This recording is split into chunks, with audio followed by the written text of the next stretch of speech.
Hi viewers, welcome to our channel. ప్రస్తుతం మనతో పాటు సీనియర్ పొలిటీషియన్ మాజీ హోంమంత్రి మైసూర్ రెడ్డి గారు ఉన్నారు. వారితో ఒకసారి మాట్లాడదాం. నమస్కారం సార్. నమస్కారం.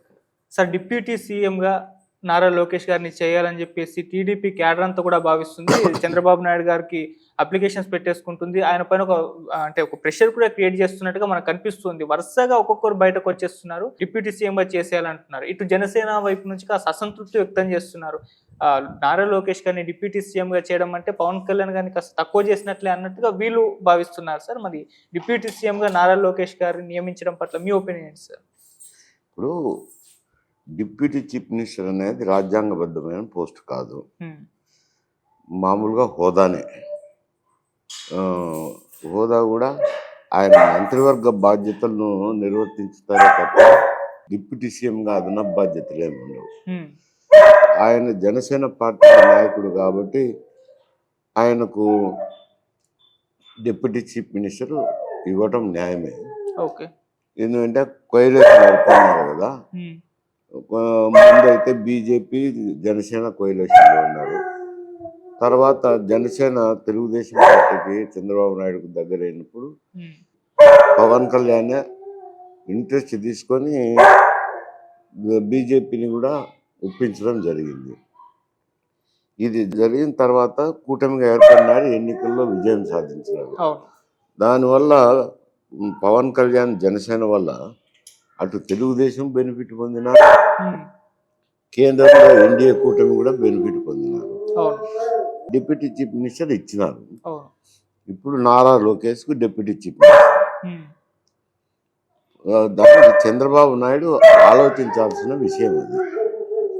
ఏమంటే ఒకే కుటుంబంలో chief minister deputy chief minister అంటే ప్రజాబాహుల్యంలో మంచి పేరు వస్తుందా చెడ్డ పేరు వచ్చిందా అని వారు ఆలోచన చేసుకోవాలి. కానీ పవన్ కళ్యాణ్కు జరిగే నష్టం ఏం లేదు.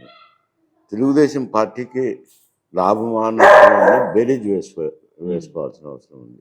ఒకే కుటుంబంలో chief minister deputy chief minister అంటే వెనుక ప్రజలు కూడా హర్షించరు కదా. అందుకోసం ఆయన ఆలోచన చేసుకోవాల్సింది. ఇప్పుడు Nara Lokesh deputy chief minister అయినా కాకపోయినా ఆయనకు కావాల్సిన పోర్ట్ఫోలియో ఇచ్చినారు, బాధ్యతలు నిర్వర్తిస్తారు. అది కాకుండా మంత్రులు అయితేనేమి, సెక్రటరీలు అయితేనేమి ముఖ్యమైన విషయాలు ఆయనతోనే చర్చించుతున్నారు. కొంచెం చంద్రబాబు నాయుడు కూడా ఎంకరేజ్ చేస్తున్నట్టుంది, అక్కడే మాట్లాడుకోండి నేను.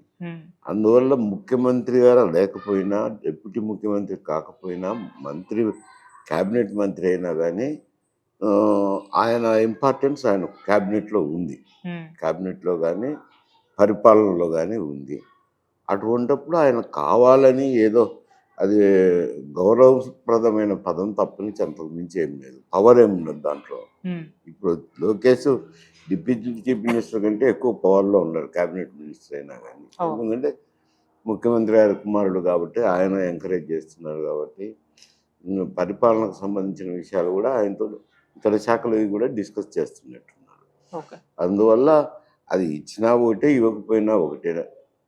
పవన్ కళ్యాణ్ జరిగే నష్టము లేదు, లోకేష్కి వచ్చే లాభము లేదు దానివల్ల.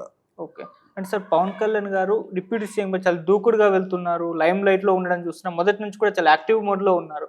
లోకేష్ గారు ఆ విధంగా లేరు, యాక్టివ్గా పెద్దగా.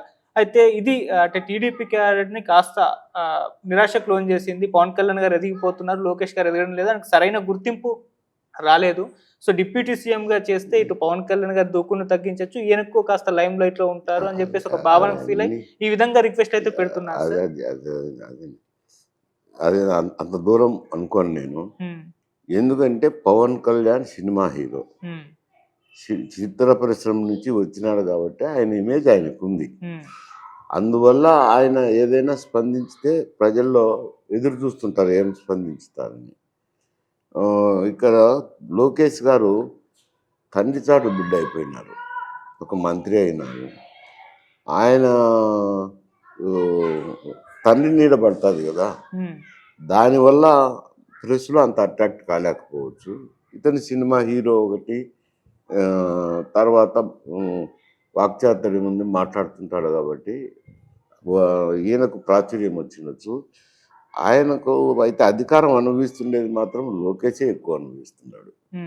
అది తెర వెనుక జరుగుతున్న నాటకం కాబట్టి ప్రజలకు తెలియకపోయి ఉండొచ్చు, వాళ్ళ కార్యకర్తలకు తెలియకపోయి వాళ్ళు అట్లా బాధపడి ఉండొచ్చు. అంతేగాని సరే యాక్చువల్గా పవర్ సెంటర్ అనేది ఇది లోకేష్ దగ్గరే ఉంది ఇట్లా.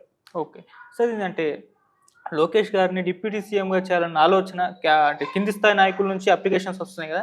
ఇలా కింది స్థాయి నుంచి అప్లికేషన్లు పెట్టమని చంద్రబాబు విజ్ఞప్తులు నాయుడు ఉంటుంది, అప్లికేషన్ ఉండవు, అదే విజ్ఞప్తులు. మామూలుగా ఆయనకు రిక్వెస్ట్ చేసుకోవడం. ఇది కింది స్థాయి నుంచే అంటే చంద్రబాబు నాయుడు గారు, లోకేష్ గారు కలిసి వీళ్ళని ఈ విధంగా పైకి తీసుకొచ్చి ఈ విధంగా మాట్లాడిస్తున్నారు. సో, అదొక అంటే వీళ్ళ వైపు నుంచి రాకుండా, చంద్రబాబు నాయుడు గారు, లోకేష్ గారి వైపు నుంచి రాకుండా వాళ్ళ నాయకుల నుంచి ఈ ఆర్గ్యుమెంట్ స్టార్ట్ చేయించారని చెప్పేసి కూడా ఒక వాదన వినిపిస్తుంది సార్. అది కనిపిస్తుంది అంటే ఒక వ్యూహాత్మకంగా వెళ్తున్నారు. ఆ, అంత అవసరం ఏముంది చంద్రబాబు నాయుడు అనుకుంటే ఆయనకు డిప్యూటీ చీఫ్ మినిస్టర్ ఇవ్వచ్చు, ముఖ్యమంత్రి కాబట్టి ఆయన ఇష్టం. దానికి కింది నుంచి విజ్ఞప్తులు వచ్చి ఆ విజ్ఞప్తులను ఆయనకు చేరి ఆచరించాలా అని అంటే అది అరవే పని కాదు, పాడు కాదు.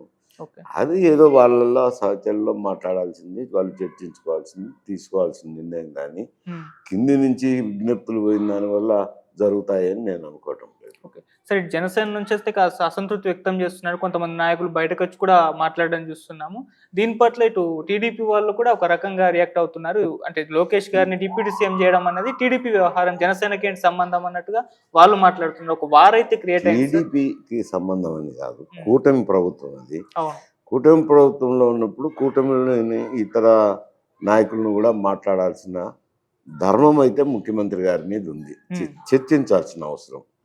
అదే ఈయన తెలుగుదేశం నాయకుడు కాబట్టి ఇది తెలుగుదేశం సంబంధం, జనసేన వాళ్ళకేం సంబంధం అనే దానికి లేదు. కూటమిగా ప్రజల ముందుకు వెళ్ళినారు, కూటమికి ఓట్లు వేసినారు, కూటమి ప్రభుత్వంలోకి వచ్చింది కాబట్టి వాళ్ళు అంతర్గతంగా చర్చించుకోవాల్సిన వ్యవహారం. కానీ తెలుగుదేశం వారు వచ్చి జనసేనకి ఏం సంబంధం, జనసేన వారు వచ్చి తెలుగుదేశంకి ఏం సంబంధం అనేది ఏదో సోషల్ మీడియాలో వచ్చే వార్తలు ఉంటాయి, కానీ అంత ఉండదు అనుకుంటాను.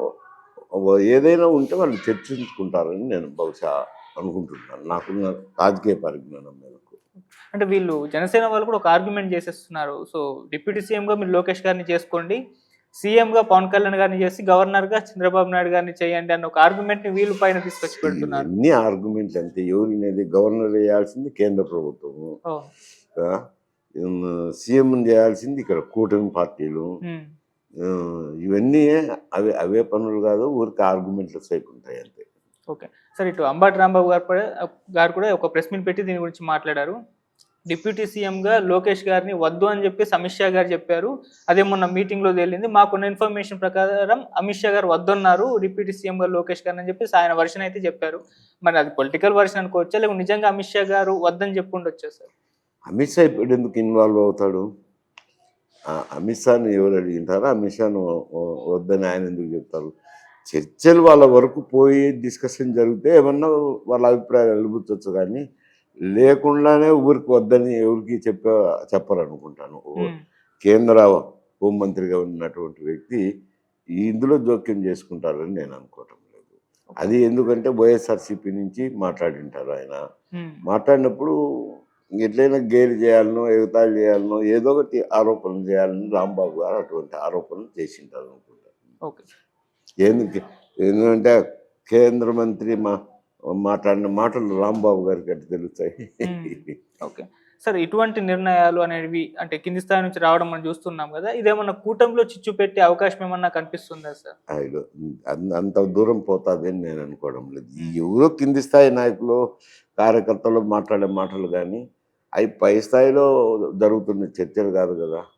అంటే హోమ్ మినిస్టర్ అనిత గారు మాట్లాడారు, వర్మ గారు మాట్లాడారు, ఇలా అందరూ కూడా అదే అవి ఎంత మాట్లాడినా కానీ అది చంద్రబాబు నాయుడు నిర్ణయం తీసుకోవాలా. పవన్ కళ్యాణ్తో చర్చించడం న్యాయము ధర్మం ఉంది, చర్చించిన తర్వాత నిర్ణయం తీసుకోవచ్చు, తప్పేముంది. మరి వాళ్ళ మధ్య చర్చలు జరిగేదానికి ఏం అడ్డంకి ఉంది? ఏం లేదు కదా. పెద్ద విషయ పరిజ్ఞానంలో తెలుసుకోవడము, ఊహాజనితమైన వార్తలే తప్ప నుంచి అంతకు మించి ఏముండదు సార్. మరి ఇంత వీళ్ళ మధ్య ఒక రగడ నడుస్తున్న నేపథ్యంలో అటు చంద్రబాబు నాయుడు గారు మౌనంగానే ఉన్నారు, జనసేన అధినేత పవన్ కళ్యాణ్ గారు కూడా మౌనంగానే ఉన్నారు. వీళ్ళు మాత్రం ఇప్పటి వరకు దీనికి సంబంధించి ఎప్పుడు కూడా మాట్లాడే ప్రయత్నం అయితే చేయలేదు. మరి ఎందుకు అంటారు సార్ సైలెంట్ గా? అంటే వాళ్ళు చర్చించుకుంటే కదా వాళ్ళు మాట్లాడేది, రియాక్ట్ అయ్యేది. వాళ్ళ మధ్య జరిగే మాటల్లో ఏం జరిగిందో తెలియదు కదా. వీళ్ళు ఏదో మాట్లాడుతుండొచ్చు కానీ తెలిసి తెలియక, అంతకు మించి దాంట్లో చూడాల్సిన అవసరం లేదు, భూతద్దం లేదు చూడాల్సిన అవసరం లేదు. ఎందుకంటే కూటమి